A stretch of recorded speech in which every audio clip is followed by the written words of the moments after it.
Hello everybody, welcome back to our Suman Guru general studies YouTube channel. మీరు చూస్తున్నారు సుమన్ గురు general studies YouTube channel. నేను మీ తెలుగు సుమన్ మాస్టర్ని. Dear followers, ఈ వీడియోలో మనం ఆంధ్రప్రదేశ్ రాష్ట్రంలో ప్రస్తుతం అమల్లో ఉన్నటువంటి వివిధ ప్రభుత్వ పథకాల గురించి తెలుసుకునే ప్రయత్నం చేద్దాం. ముందుగా ఈ వీడియో మీద క్లిక్ చేసిన మీకు అందరికీ కూడా నా స్పెషల్ థ్యాంక్స్ని తెలుపుకుంటున్నాను. డియర్ ఫాలోవర్స్, ఇక వివరాల్లోకి మనం వెళ్ళినట్టయితే కనుక ఆంధ్రప్రదేశ్ రాష్ట్రంలో కూటమి ప్రభుత్వం అనేది ఇక్కడ లీడ్ చేస్తూ ఉన్నది. కూటమి ప్రభుత్వం అంటే టీడీపీ, జనసేన మరియు బీజేపీ. ఈ మూడు పార్టీలు కలిపి ఈ మూడు రాజకీయ పార్టీలు కూటమి ప్రభుత్వంని ఆంధ్రప్రదేశ్ రాష్ట్రంలో ఫామ్ చేశాయి. అందులో ప్రధానమైనటువంటి లీడింగ్లో ఉన్నటువంటి పార్టీ తెలుగుదేశం పార్టీ. దీనికి సపోర్ట్గా మిగిలిన రెండు పార్టీలు ఉన్నాయి. ఇకపోతే ఈ తెలుగుదేశం పార్టీ టీడీపీ ఏదైతే ఉందో, ఈ టీడీపీ అధినేత నారా చంద్రబాబు నాయుడు గారు అధికారంలోకి రాకముందు నుంచి ఎన్నికల్లో సూపర్ 6 అనేటటువంటి ఈ పథకాలని ప్రజల్లోకి తీసుకువెళ్ళడం జరిగింది. వీటిని ప్రచారం చేస్తూ వచ్చారు.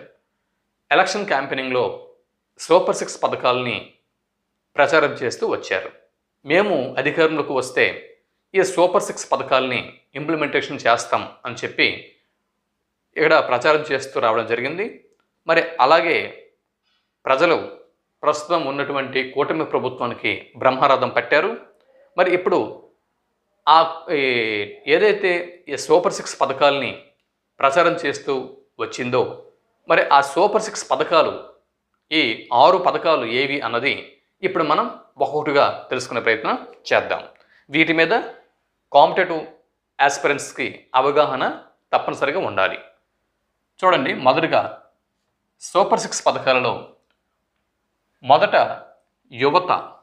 చూడండి, ఇక్కడ ప్రధానంగా మనం గ్రహించవలసిందంటే యువతకి సంబంధించింది ఒక పథకం, స్కూల్ పిల్లలకు సంబంధించింది ఒక పథకం, రైతులకు సంబంధించినది ఒక పథకం. మొదటి పథకం యువత, రెండవ పథకం స్కూల్ పిల్లలు, మూడవ పథకం రైతు, నాలుగవ పథకం ఇక్కడ చూడండి 4, 5, 6 ఈ 3 పథకాలు మహిళలకు సంబంధించినవి. ఈ సూపర్ 6 పథకాలు ఏవైతే ఉన్నాయో వీటిలో ఒకటి యువతకు సంబంధించినది.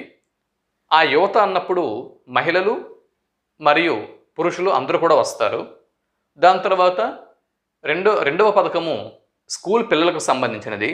ఇందులో కూడా బాయ్స్ అండ్ గర్ల్స్ వస్తారు. దాని తర్వాత మూడవ పథకం రైతులకు సంబంధించినది. ఇందులో కూడా మహిళలు మరియు ఇక్కడ పురుషులు వస్తారు. దాని తర్వాత మిగిలినటువంటి ఈ 3 పథకాలు అనేవి మహిళలకు సంబంధించినది. అంటే మహిళా సాధికారతని పెంపొందించేటటువంటి పథకాలు ఇక్కడ 3 పథకాలు ఉన్నాయి సూపర్ 6లో. అవేవో ఇప్పుడు ఒకసారి మనం పరిశీలన చేద్దాం. మొదటగా యువతకు సంబంధించినటువంటి పథకం అనేది తీసుకుంటే చూడండి, ఇక్కడ యువతకి 20 లక్షల ఉద్యోగాలు, అంటే 20 లక్షలు ఉపాధి అవకాశాలు, లేదా నెలకు 3,000 రూపాయలు నిరుద్యోగ భృతి, దీన్ని వాగ్దానం చేస్తూ ఇక్కడ క్యాంపెయినింగ్ అనేది నిర్వహించడం జరిగింది. టీడీపీ ప్రతిపక్షంలో ఉన్నప్పుడు ఈ ఎన్నికల ప్రచారంలో భాగంగా దీన్ని ప్రచారం చేస్తూ వచ్చింది. ఇప్పుడు అదే పార్టీ లీడింగ్లో ఉంది కాబట్టి, ప్రస్తుతం ప్రభుత్వంని ఏర్పాటు చేసింది కాబట్టి, ఇప్పుడు సూపర్ 6 పథకాలు అనేవి ఆంధ్రప్రదేశ్ రాష్ట్రంలో అమలు చేయవలసినటువంటి బాధ్యత ఇక్కడ కూటమి ప్రభుత్వానికి ఉన్నది.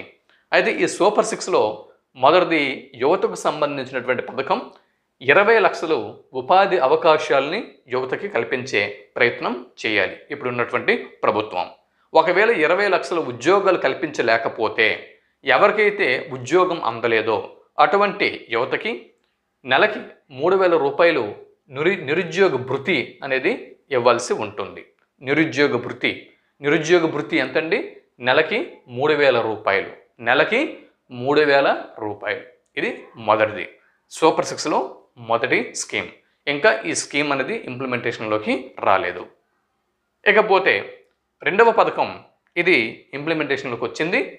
అదేనండి తల్లికి వందనం పథకం అనేది ఇక్కడ మనం చెప్పవచ్చు. తల్లికి వందనం అన్న పేరు మీదుగా ఇక్కడ స్కూలు పిల్లలకు అంటే స్కూలుకి వెళ్ళే ప్రతి విద్యార్థికి కూడా ఏడాదికి 15,000 రూపాయలు ఆర్థిక సహాయం అందించే పథకం రెండవ పథకం. దీన్నే వైసీపీ ప్రభుత్వం అమ్మఒడి అని చెప్పి అన్నది, కూటమి ప్రభుత్వం తల్లికి వందనం అని చెప్పి ఇక్కడ పేరు పెట్టడం జరిగింది. అయితే వీటి గురించి మిగిలిన విషయాలు మనం మాట్లాడుకుందాం. అయితే మొదటిది యువతకి 20 లక్షల ఉపాధి అవకాశాలు కల్పించడం లేదా 3,000 రూపాయలు నిరుద్యోగ భృతి, నెలకి 3,000 రూపాయలు నిరుద్యోగ భృతి మొదటి పథకం. అది ఇంకా ఇంప్లిమెంటేషన్లోకి రాలేదు. రెండవ పథకం స్కూలుకు వెళ్ళే ప్రతి విద్యార్థికి ఏడాదికి 15,000 రూపాయలు ఆర్థిక సహాయం అందించడం. ఇది రెండవ పథకం, సూపర్ 6లో రెండవ పథకం. ఇది అమల్లోకి వచ్చింది. స్కూలుకి వెళ్ళే ప్రతి విద్యార్థికి ఏడాదికి 15,000 రూపాయలు ఆర్థిక సహాయం అందిస్తున్నారు. దీనికి తల్లికి వందనం అని పేరు పెట్టడం జరిగింది. ఇకపోతే రైతులకు సంబంధించి రైతులకు ప్రతి ఏటా 20,000 రూపాయలు ఆర్థిక సహాయం అందించడం. 20,000 రూపాయలు ఆర్థిక సహాయం అనేది ప్రతి ఏటా అందించేటటువంటి కార్యక్రమం. దీనికి అన్నదాత సుఖీభవ అన్న పేరుని పెట్టడం జరిగింది. ఈ పథకానికి అన్నదాత సుఖీభవ అన్న పేరుని ఖరారు చేయడం జరిగింది. ప్రతి రైతుకి ఈ అన్నదాత సుఖీభవలో భాగంగా ఇక్కడ 20,000 రూపాయలు ఆర్థిక సహాయం అందించడం జరుగుతుంది. ఇకపోతే ఇది కూడా ఇంప్లిమెంటేషన్లోకి వచ్చింది. 4వ పథకం ప్రతి ఇంటికి ఉచితంగా ఏడాదికి 3 గ్యాస్ సిలిండర్లు పంపిణీ. ఏడాదికి ఉచితంగా 3 గ్యాస్ సిలిండర్ల పంపిణీ కార్యక్రమం. ఇది కూడా అమల్లోకి వచ్చింది. దీపం పథకం అని పేరు పెట్టడం జరిగింది. ఈ పథకానికి దీపం పథకం అని చెప్పి పేరు పెట్టడం జరిగింది. కేంద్రంలో అంటే ఉచిత గ్యాస్ సిలిండర్ల పంపిణీ పథకం అనేది ఉంది కేంద్రంలో. దానికి ఉజ్వల అని పేరు పెడితే ఇక్కడ రాష్ట్రంలో ఏడాదికి 3 గ్యాస్ సిలిండర్లను అందించే పథకం దీపం పథకం, దీపం 2 పథకం అని చెప్పి అంటారు దీనికి. తర్వాత ఇది ప్రస్తుతం ఆంధ్రప్రదేశ్ రాష్ట్రంలో అమల్లో ఉంది. ప్రతి మహిళకు నెలకు 1,500 రూపాయలు ఆర్థిక సహాయం అందించడం. ప్రతి మహిళకి నెలకు 1,500 రూపాయలు ఆర్థిక సహాయం అందించడం. ఇది ఇంకా ఇంప్లిమెంటేషన్ చేయాల్సి ఉంది. ఇకపోతే మహిళలకు ఉచిత బస్సు ప్రయాణ సౌకర్యం. సూపర్ 6లో మరొకటి ఉచిత బస్సు ప్రయాణ సౌకర్యం. దీనికి స్త్రీ శక్తి అని నామకరణం చేయడం జరిగింది. ఈ మహిళలకు ఉచిత బస్సు ప్రయాణం సౌకర్యానికి స్త్రీ శక్తి అని పేరు పెట్టడం జరిగింది. ఇవండి మొత్తం అంటే చంద్రన్న సూపర్ 6 పథకాలు ఏవండి. ఒకటి మొదటి పథకం యువతకి 20 లక్షలు మందికి ఉపాధి లేదా ఉద్యోగ అవకాశాలను కల్పించడం లేదా నెలకి 3,000 రూపాయలు నిరుద్యోగ భృతి అందించడం. ఇది మొదటిది. సూపర్ 6లో రెండవ పథకం ఇక్కడ తల్లికి వందనం పేరు మీదుగా ఏడాదికి 15,000 రూపాయలు ఆర్థిక సహాయం స్కూల్ పిల్లలకి అందించడం. మూడవ పథకం రైతులకు సంబంధించి ప్రతి రైతుకు ఏటా 20,000 రూపాయలు ఆర్థిక సహాయం అందించడం. దాని తర్వాత ఉచిత బస్సు సౌకర్యం. దాని తర్వాత దీపం పథకం అంటే ఏడాదికి 3 ఉచిత గ్యాస్ సిలిండర్లు. దాని తర్వాత ప్రతి మహిళకు నెలకు 1,500 రూపాయలు ఆర్థిక సహాయం చేయటం. ఇవి చంద్రన్న సూపర్ 6 పథకాల్లో ఉన్నటువంటి 6 పథకాలు. వీటిలో ప్రతి మహిళకు నెలకు 1,500 రూపాయలు ఆర్థిక సహాయం అందించడం ఇదొకటి పెండింగ్లో ఉంది. దాని తర్వాత యువతకి 20 లక్షల ఉపాధి అవకాశాలు లేదా ఉద్యోగ అవకాశాలు లేదా నెలకి 3,000 రూపాయలు నిరుద్యోగ భృతి ఇదొకటి పెండింగ్లో ఉంది. ఇక్కడ 1వ పథకం మరియు 5వ పథకం పెండింగ్లో ఉన్నాయి. మిగిలిన పథకాలన్నీ కూడా ప్రస్తుతం ఇంప్లిమెంటేషన్లో ఉన్నాయి. అయితే ఇక్కడ చూడండి, దాని తర్వాత స్వర్ణ గ్రామ పంచాయతీ కార్యక్రమం. దీని గురించి ఇప్పుడు మనం చూద్దాం. స్వర్ణ గ్రామ పంచాయతీ కార్యక్రమం, స్వర్ణ గ్రామ పంచాయతీ కార్యక్రమం. ఏంటి అసలు ఈ స్వర్ణ గ్రామ పంచాయతీ కార్యక్రమము? దీని గురించి ప్రాథమిక విషయాలను మనం తెలుసుకునే ప్రయత్నం చేద్దాం. గ్రామ పంచాయతీలో ఈ పంచాయతీ నిధులు ఏ విధంగా సర్పంచులు, ఉప సర్పంచులు, వార్డు మెంబర్లు వీళ్ళు ఖర్చు చేస్తున్నారు తెలుసుకునేందుకు, దాని తర్వాత ప్రజలు సకాలంలో ప్రభుత్వానికి చెల్లించవలసిన పన్నులు, ట్యాక్సెస్ ఏవైతే ఉన్నాయో వాటిని చెల్లిస్తున్నారా లేదా, వాళ్ళు చెల్లించినటువంటి పన్నులు సక్రమంగా పంచాయతీ అకౌంట్కి క్రెడిట్ అవుతున్నాయా లేదా, నిధులు ఏమైనా దారి మల్లుతున్నాయా, ఇటువంటి అంశాల మీద అంటే పట్టు బిగించేందుకు పారదర్శకమైనటువంటి గ్రామ పంచాయతీల్ని ఏర్పాటు చేసేందుకు ప్రభుత్వము ఇప్పుడు ఈ స్వర్ణ గ్రామ పంచాయతీ కార్యక్రమం చేపట్టడమే కాకుండా ఈ పేరు మీదుగా ఒక యాప్ కూడా, మొబైల్ యాప్ కూడా లాంచ్ చేసింది.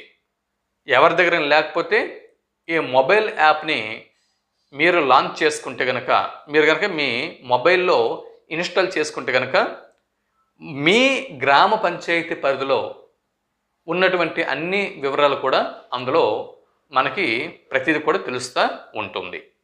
అయితే దీని గురించి ఇప్పుడు మనం పరిశీలన చేసినట్లయితే ఇది లక్ష్యం అంటే ఏ లక్ష్యంతో ఈ స్వర్ణ గ్రామ పంచాయతీ కార్యక్రమంని ఈ ప్రభుత్వం నిర్వహించింది అంటే గ్రామాల సుస్థిర అభివృద్ధి మరియు పారదర్శక పరిపాలన. ఈ లక్ష్యంతో ఈ కార్యక్రమంని కూటమి ప్రభుత్వం ఆంధ్రప్రదేశ్ రాష్ట్రంలో నిర్వహించడం జరిగింది.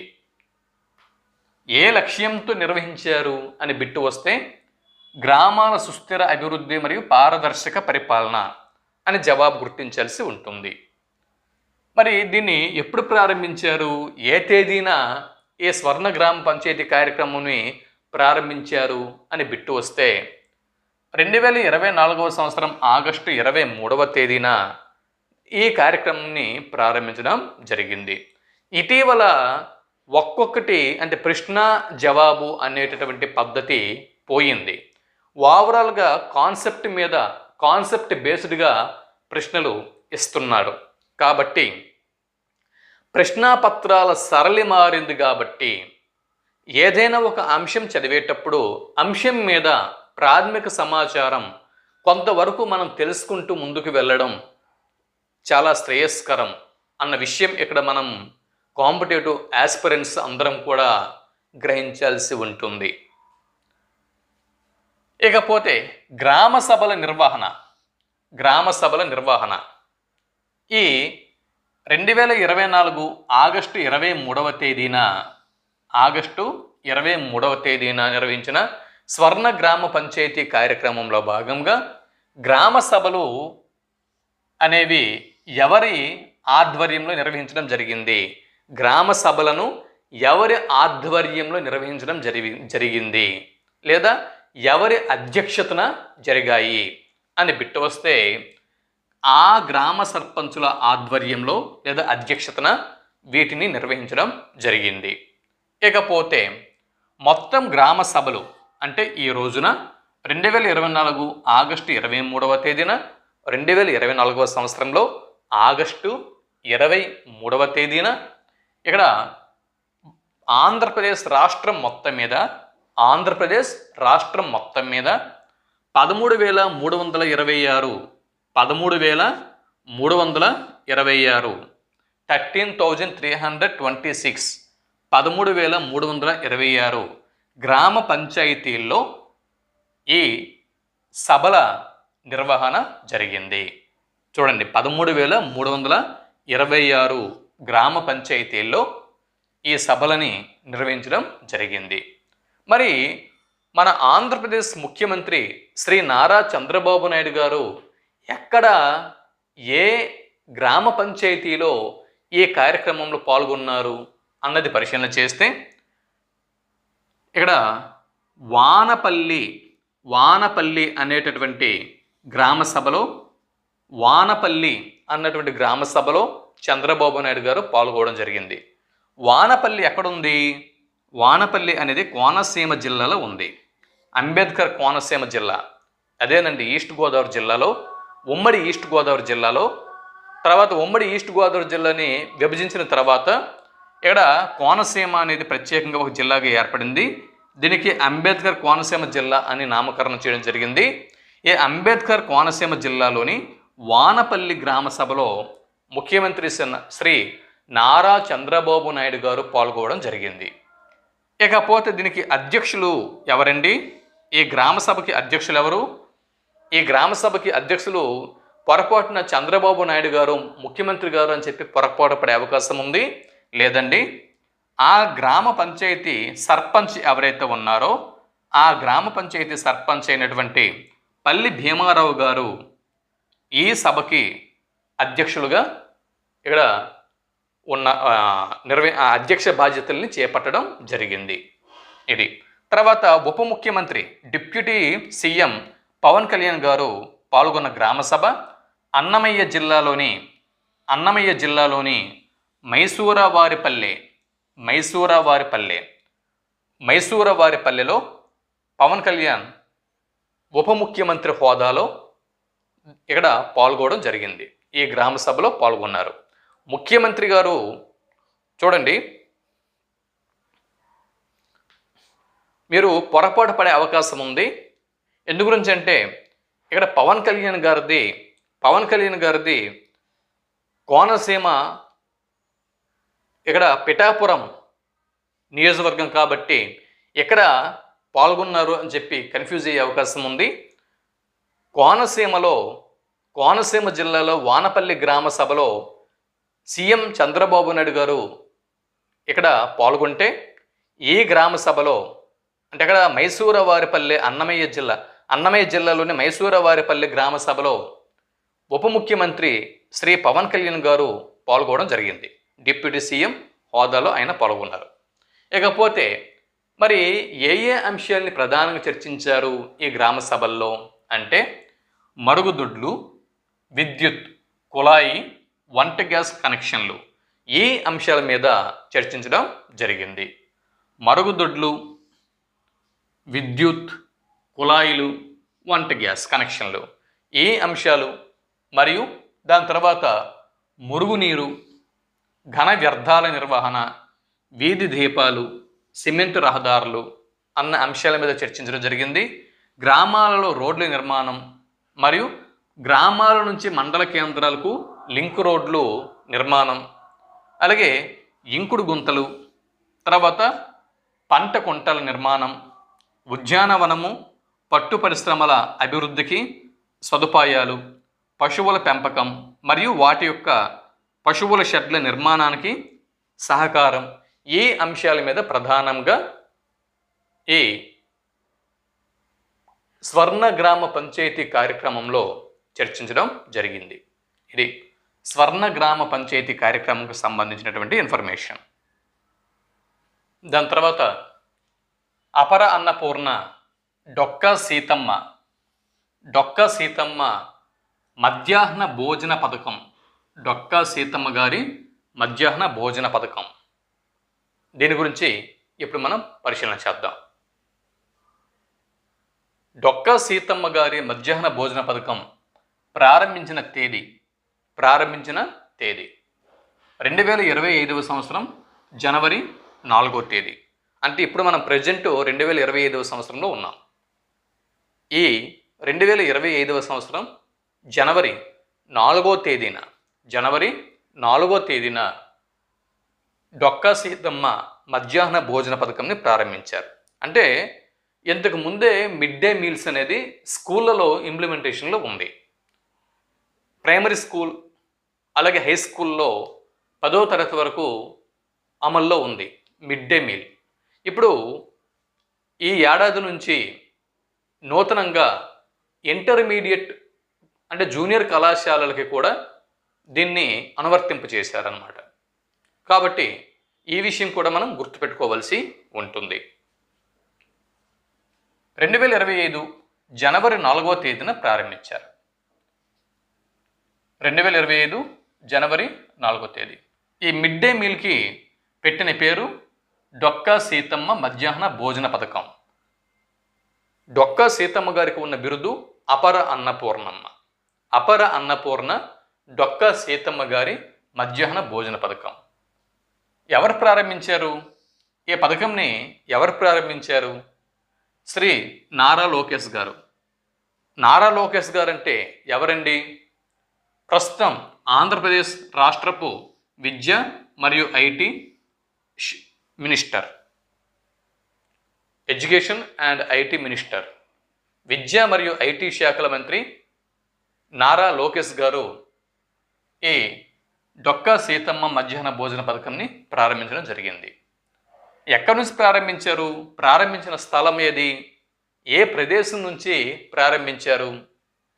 విజయవాడలోని పాయకాపురం, విజయవాడలో పాయకాపురం ప్రభుత్వ జూనియర్ కళాశాల నుంచి ప్రారంభించడం జరిగింది.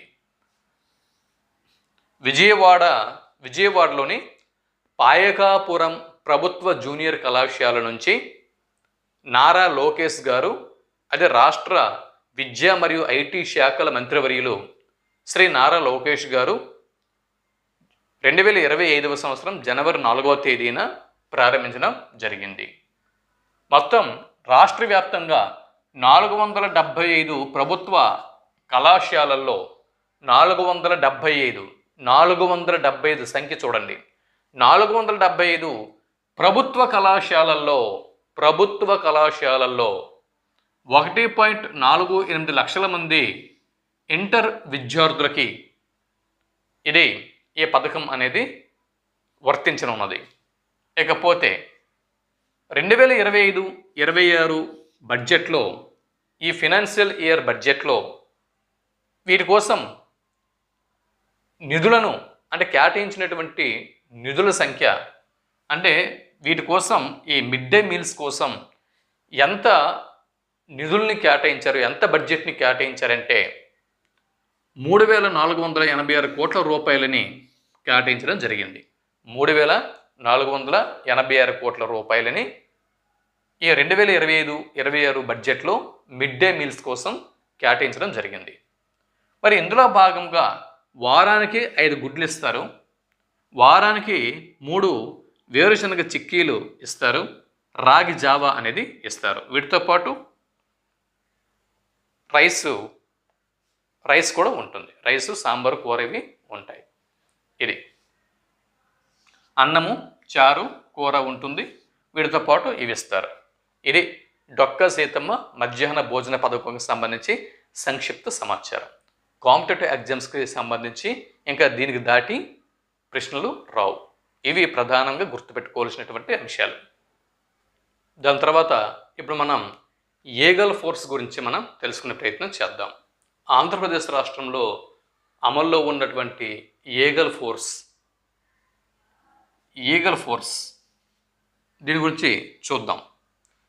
ఈగల్, దీని యొక్క ఫుల్ నేమ్, ఈగల్ యొక్క full form the elite, the elite, E mean elite,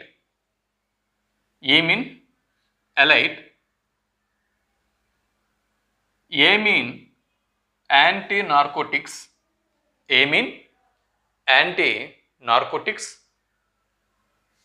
G mean group, L mean law, E mean enforcement. అంటే the elite anti narcotics group for law enforcement. ఇది Eagle యొక్క full form. చూడండి, ఈగల్లో eagle, ఈఏజిఎల్ఈ, eagle,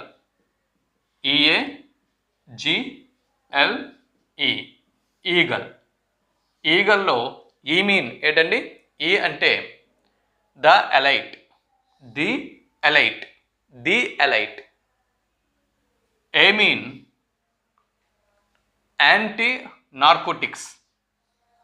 anti narcotics. A mean anti narcotics. G mean group for. G mean group for. Group for. L mean law. L mean law. E mean enforcement. Enforcement. The elite anti narcotics group for law enforcement. దీని యొక్క లక్ష్యం ఏంటి? ఏ ఉద్దేశంతో దీన్ని ఏర్పాటు చేశారు ఈ విభాగంని అంటే drug free Andhra. Drug free Andhra. దీని యొక్క ఉద్దేశం ఏంటంటే ఉద్దేశము లేదా లక్ష్యం. ఈ విభాగం యొక్క లక్ష్యము లేదా ఉద్దేశం డ్రగ్ ఫ్రీ ఆంధ్ర. అంటే ఆంధ్రప్రదేశ్ రాష్ట్రంలో ఉన్నటువంటి యువతని, ప్రజల్ని డ్రగ్స్ మరియు ఇతరత్ర మాదక ద్రవ్యాలు ఇటువంటి మత్తుకు బానిస చేసి మనుషుల్ని విచ్ఛిన్నం చేసేటటువంటి, మనిషిని పూర్తిగా కొలాప్స్ చేసేటటువంటి ఈ డ్రగ్స్ మాదక ద్రవ్యాల నుంచి ఆంధ్రప్రదేశ్ రాష్ట్రంని విముక్తి కల్పించాలి అన్న ఉద్దేశంతో ఈ విభాగంని ఏర్పాటు చేయడం జరిగింది. Drug free Andhra. సింపుల్గా డ్రగ్ ఫ్రీ ఆంధ్ర అనేది దీని యొక్క లక్ష్యం. ఇకపోతే ఇక్కడ దీనికి సంబంధించి ఉత్తర్వులని ఎవరు జారీ చేశారు? హోంశాఖ ముఖ్య కార్యదర్శి ఈ ఏగలకు సంబంధించిన ఉత్తర్వులను జారీ చేశారు. ఎప్పుడు? 2024 నవంబర్ 28వ తేదీన. ఏగల్ విభాగ అధిపతి ఎవరు? ప్రస్తుతం ఏగల్ విభాగానికి అధిపతిగా ఎవరు వ్యవహరిస్తున్నారు? ఐజీ ఆకే రవికృష్ణ గారు. ఆకే రవికృష్ణ గారు. IG mean inspector general. IG mean inspector general. Inspector general Ake Ravikrishna గారు ఈ ఏగల్ విభాగ అధిపతిగా ప్రస్తుతం కొనసాగుతున్నారు. మరి ఇందులో మొత్తం స్టాఫ్ ఈ ఎన్ఫోర్స్మెంట్ విభాగంలో రాష్ట్ర వ్యాప్తంగా 459 మంది సిబ్బంది ఇందులో యాక్టివ్గా ఉంటూ వాళ్ళు విధుల్ని నిర్వర్తిస్తున్నారు. మరి నార్కోటిక్ పోలీస్ స్టేషన్ల విషయానికి వస్తే రాష్ట్ర స్థాయి పోలీస్ స్టేషన్ అమరావతిలో ఉంటుంది. అమరావతిలో రాష్ట్ర స్థాయి పోలీస్ స్టేషన్ ఉంటుంది. ఇక్కడికి వెళ్ళి ఎవరైనా కూడా, అంటే ఎంటైర్ ఆంధ్రప్రదేశ్లో ఏ జిల్లా నుంచి, ఏ మండలం నుంచి, ఏ గ్రామం నుంచి ఎవరైనా కూడా కీలకమైనటువంటి సాక్ష్యాధారాలతో కంప్లైంట్ అనేది చేయొచ్చు. అలాగే జిల్లాకి వాటి చొప్పున మొత్తం 26 కంట్రోల్ విభాగాలని ఏర్పాటు చేయడం జరిగింది. 26 కంట్రోల్ విభాగాల్ని ఏర్పాటు చేయడం జరిగింది. బిట్ రావచ్చు. 26 మొత్తం కంట్రోల్ విభాగాలు 26. జిల్లాకు ఒకటి. రాష్ట్ర స్థాయి పోలీస్ స్టేషన్ అమరావతిలో ఉంటుంది. మరి దీనికి టోల్ ఫ్రీ నంబర్, ఎవరైనా కూడా ఎక్కడైనా గంజాయికి సంబంధించినటువంటి, ఈ డ్రగ్స్కి సంబంధించినటువంటి ఫిర్యాదులు అవి చేయాలి అనుకుంటే టోల్ ఫ్రీ నంబర్ 1972. దీని మీద ఎగ్జామ్లో బిట్ అనేది రావచ్చు. ఏపీపీఎస్సీ గ్రూప్ 1, గ్రూప్ 2 లాంటి ఎగ్జామ్లలో బిట్ రావచ్చు. ఏగల్ ఫోర్స్ యొక్క టోల్ ఫ్రీ నంబర్ క్రిందుబాటులో ఏది, లేదా 1972 ఈ టోల్ ఫ్రీ నంబర్ దేనికి సంబంధించినది, ఈ టోల్ ఫ్రీ నంబర్ దేనికి సంబంధించినది బిట్ అనేది రావచ్చు. 1972 ఇది టోల్ ఫ్రీ నంబర్, ఏగల్ ఎన్ఫోర్స్మెంట్కి సంబంధించినటువంటి టోల్ ఫ్రీ నంబర్. మరి ఫాస్ట్ ట్రాక్ కోర్టులు అంటే దీని మీద కేసులు బుక్ అయితే కనుక వాటిని విచారణ జరిపించేందుకు ఫాస్ట్ ట్రాక్ కోర్టుల్ని కూడా ఏర్పాటు చేశారు. మొత్తం ఎన్ని ఫాస్ట్ ట్రాక్ కోర్టులు ఉన్నాయంటే 1, 2, 3, 4 మొత్తం ఫాస్ట్ ట్రాక్ కోర్టులు అనేవి 5 ఉన్నాయండి. మొత్తం 5 ఫాస్ట్ ట్రాక్ కోర్టుల్ని ఏర్పాటు చేశారు.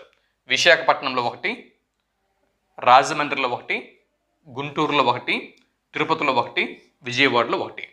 ఈ విధంగా మొత్తం 5 ఫాస్ట్ ట్రాక్ కోర్టుల్ని ఏర్పాటు చేయడం జరిగింది. ఇది ఏగల్ ఫోర్స్కు సంబంధించినటువంటి ఇన్ఫర్మేషన్. ఈ ఇన్ఫర్మేషన్ చాలా జాగ్రత్తగా మనం స్టడీ చేయాల్సి ఉంటుంది.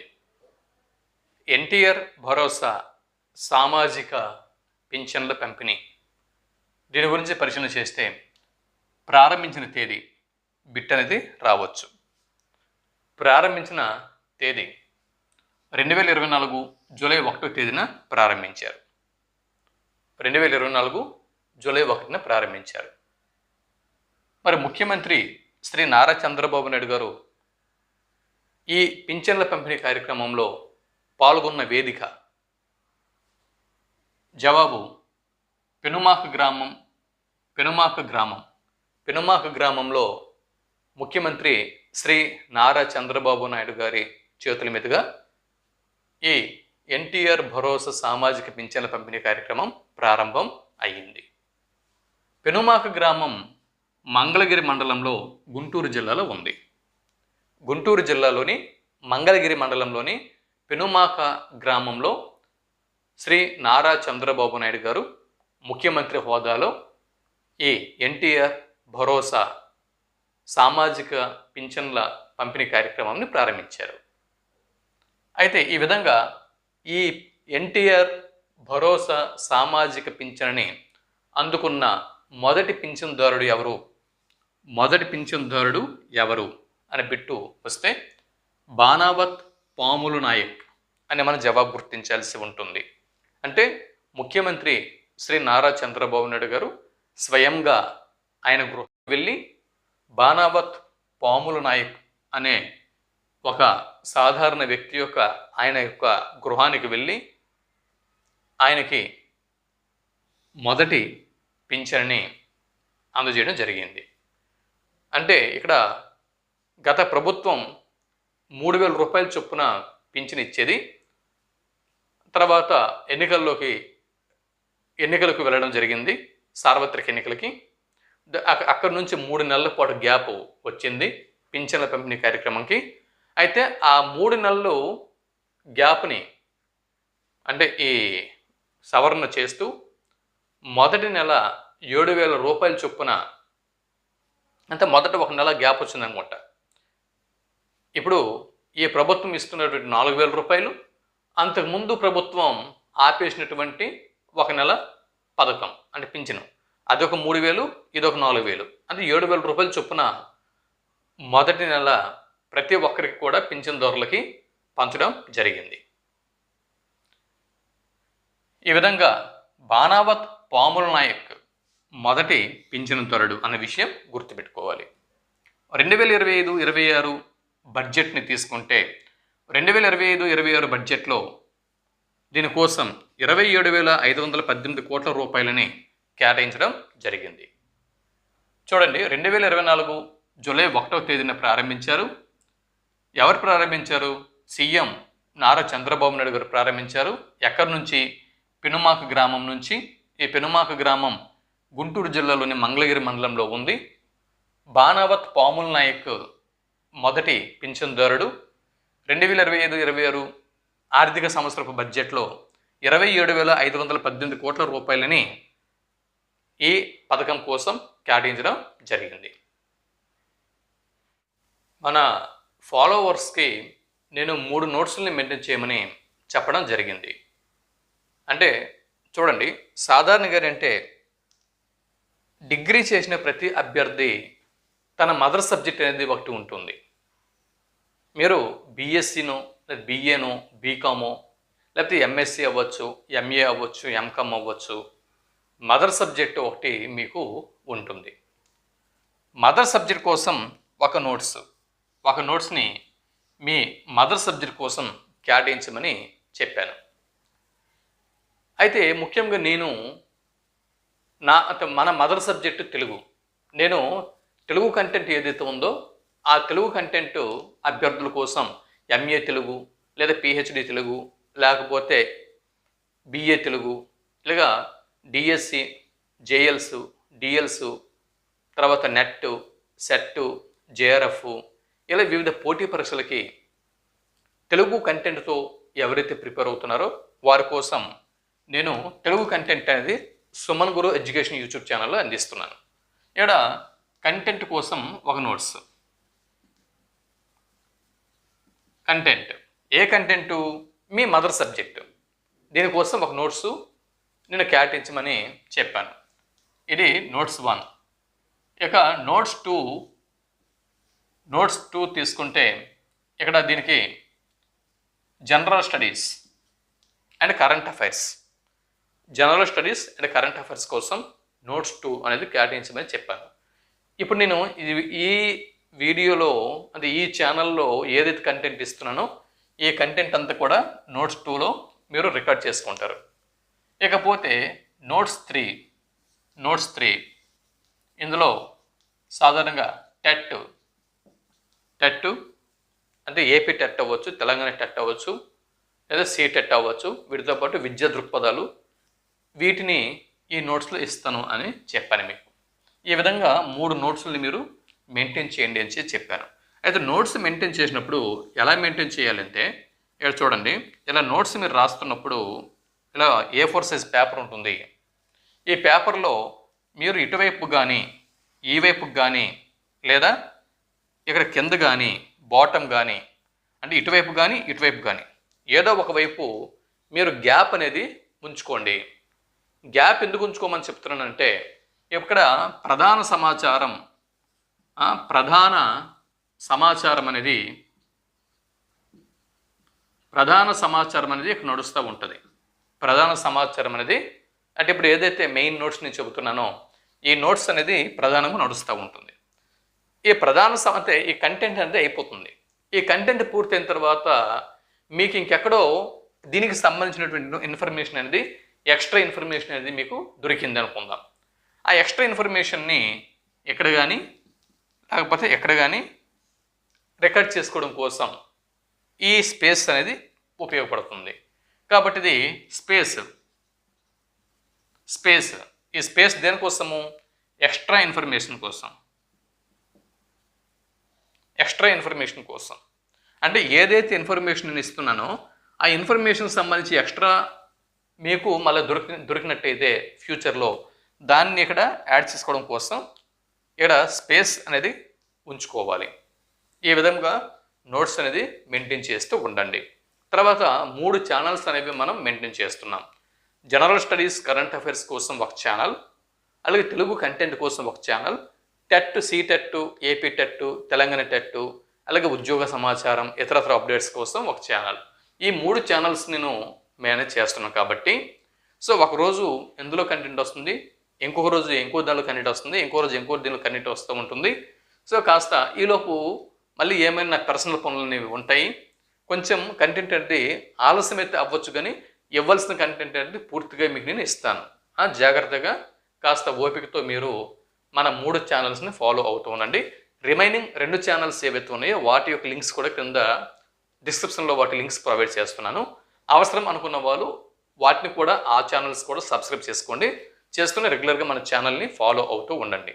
అయితే ఇక్కడ వరకు మనం ఆంధ్రప్రదేశ్ రాష్ట్రంలో అమల్లో ఉన్నటువంటి కొన్ని పథకాలు మరి కొన్ని కార్యక్రమాల గురించి మనం తెలుసుకున్నాం కదా. మరింత ఇన్ఫర్మేషన్ని మీకు నేను తర్వాత వీడియోలో అందిస్తాను. ఈ రోజుకి ఈ వీడియోలో ఏమేమైతే ఇన్ఫర్మేషన్ నేను ఇచ్చానో వాటిని జాగ్రత్తగా చూసుకోండి. అవసరమైతే నోట్స్లో మీరు వీటిని రికార్డ్ చేసుకోండి పాయింట్స్ని. తర్వాత నేను మరిన్ని విశేషాలతో మీ ముందుకి నేను వస్తాను. అంతవరకు సెలవు. నమస్తే.